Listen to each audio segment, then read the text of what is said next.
Assalamualaikum warahmatullahi wabarakatuh. Di video kali ini, saya akan memaparkan isu dan gagasan kreatif mewujudkan smart governance dan smart ASN di dinas tempat saya bekerja, yaitu Dinas Perpustakaan dan Kearsipan Daerah. Video ini saya persembahkan untuk memenuhi tugas agenda ketiga, latihan dasar CPNS golongan 3 Pemerintah Provinsi Jawa Barat tahun 2022. Selamat menonton.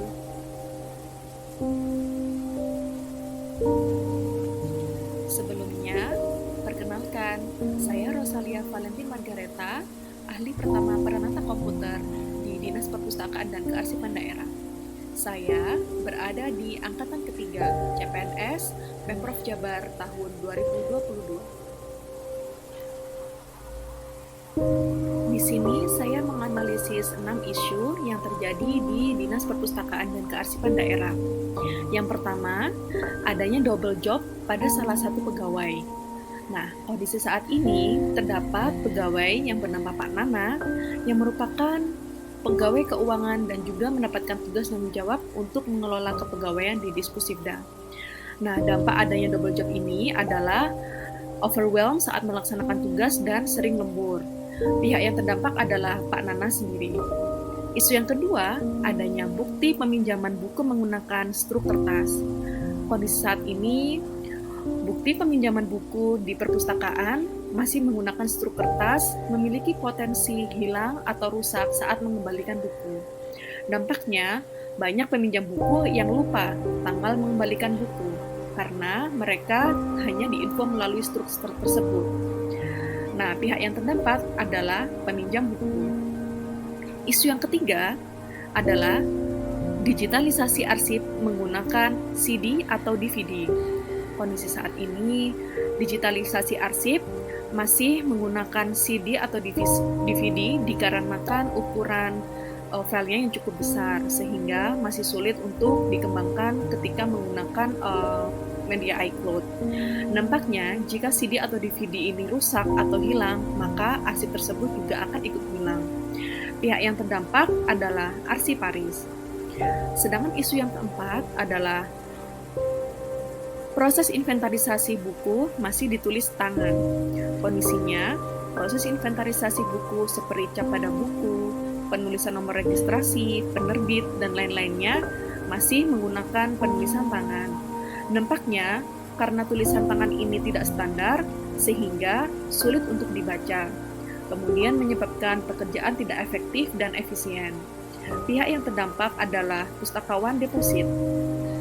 Isu yang kelima adalah perpustakaan digital masih belum optimal. Kondisinya, pengunjung perpustakaan kebanyakan merupakan mahasiswa dan pelajar yang saat ini sangat besar kebutuhannya terkait buku digital. Namun saat ini terkendala sumber buku digital yang kurang memadai dan aplikasi Candil yang merupakan aplikasi pelayanan digital kami masih kurang user friendly. Dampaknya, masyarakat kurang bisa memanfaatkan perpustakaan digital. Banyak keluhan seperti gagal daftar atau login, atau buku digital yang tidak lengkap. Kemudian, tidak ada navigasi pada audiobook untuk para difabel tunarungu. Pihak yang terdampak adalah masyarakat umum. Isu yang terakhir adalah beberapa pegawai sulit mengisi TRK. Kondisinya, beberapa pegawai saat ini kesulitan dalam mengisi TRK karena peraturan yang berubah-ubah. Seperti yang kemarin, adanya peraturan ketika jam bekerja adalah 120 menit, pegawai harus menginputkan notulen. Nah, itu saat itu masih banyak yang miss sosialisasi. Dampaknya, beberapa TRK tidak cepat di-approve dan harus mengulang proses input TRK dan approval oleh atasan. Pihak yang terdampak adalah pegawai itu sendiri dan atasannya yang mengapprove. Selanjutnya, saya melakukan analisis tepisan isu untuk mencari satu isu penting yang perlu segera untuk dicari solusinya di Dispusibda. Isu yang pertama, adanya double job pada salah satu pegawai, mempunyai nilai 2, yaitu dari sisi problematik dan layak. Isu yang kedua, bukti peminjaman buku masih menggunakan struk kertas, mendapatkan nilai 1, dari sisi halayak karena berdampak pada banyak pengunjung. Isu yang ketiga, digitalisasi arsip menggunakan CD atau DVD. Nilainya 3, karena dari kondisi aktual ini lumayan mendesak dan sedang hangat diperbincangkan. Problematik cukup kompleks. Jika kita kehilangan arsip karena CD atau DVD yang hilang, maka arsip tersebut tidak akan bisa dikembalikan dan layak untuk segera ditemukan solusinya. Isu yang keempat, proses inventarisasi buku masih ditulis tangan. Hal ini juga mendapatkan nilai 3 karena dari sisi aktual banyak pustakawan yang komplain dengan hal ini dan problematiknya juga cukup kompleks dan patut untuk segera diberikan solusi.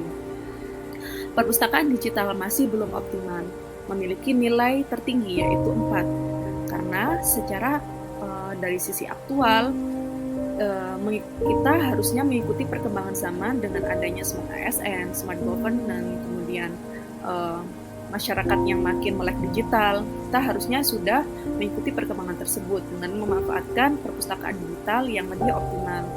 Kemudian dari segi problematiknya ini cukup kompleks karena memang harus ditunjang dari segi infrastruktur, dari segi aplikasi, pengetahuan pengunjung, dan pengetahuan para pustakawan.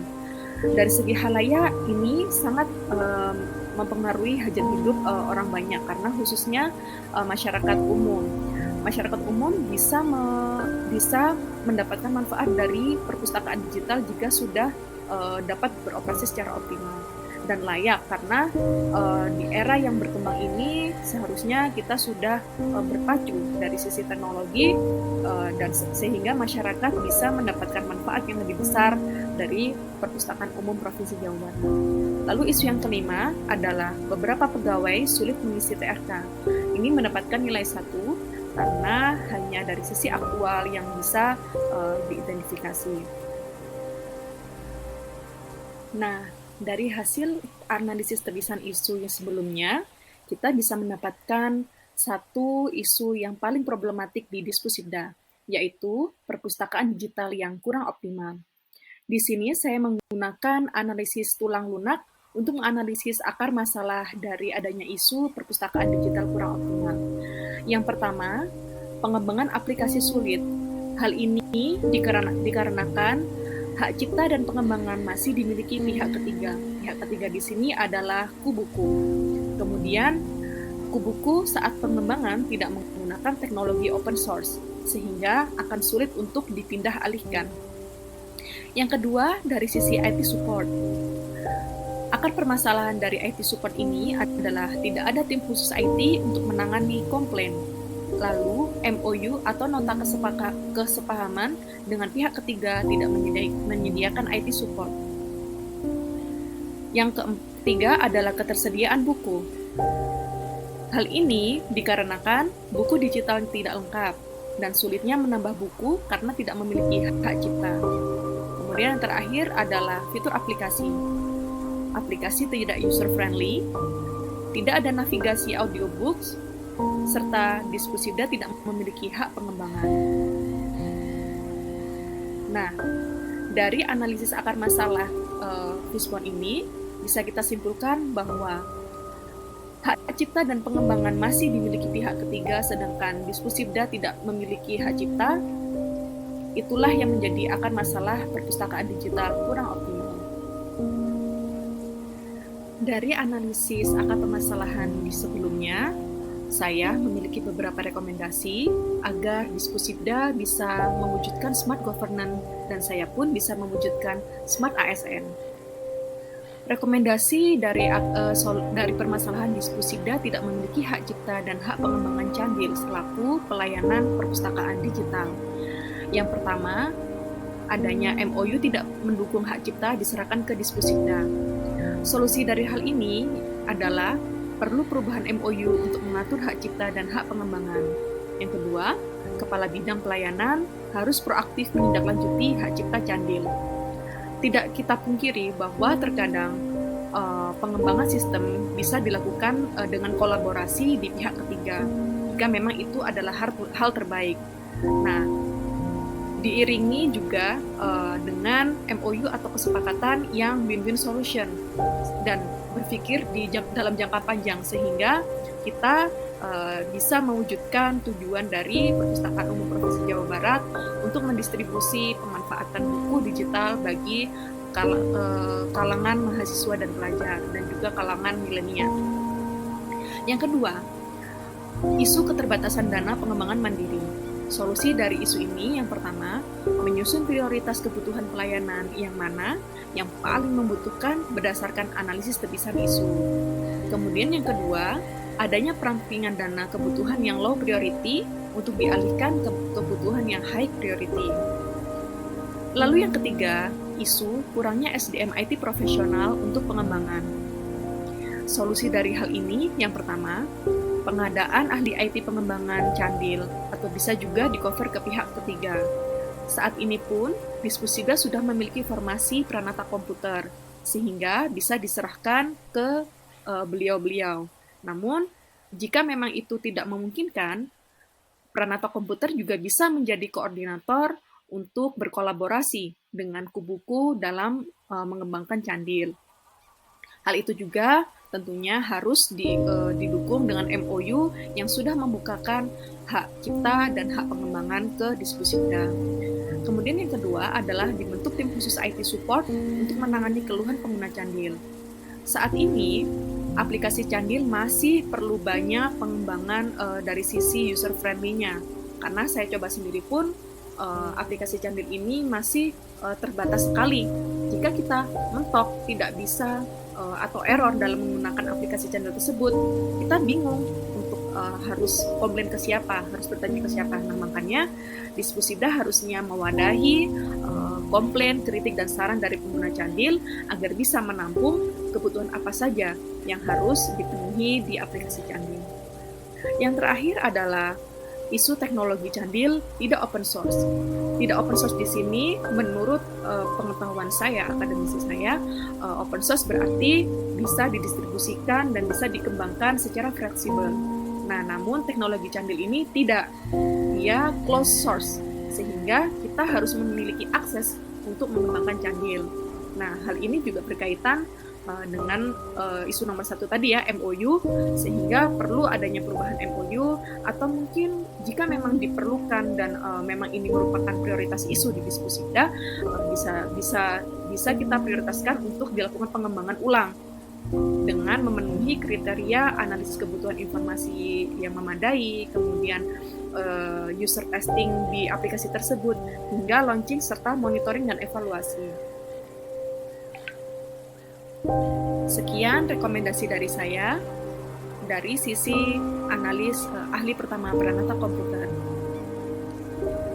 Demikianlah pemaparan isu dalam mewujudkan Smart Governance dan Smart ASN di Dinas Perpustakaan dan Kearsipan Daerah. Semoga kita senantiasa dapat mewujudkan Smart Governance dan Smart ASN dimanapun kita bernaung, sehingga kita bisa membentuk ASN yang berakhlak dan bisa bermanfaat bagi masyarakat banyak. Sekian dan terima kasih. Wassalamualaikum warahmatullahi wabarakatuh.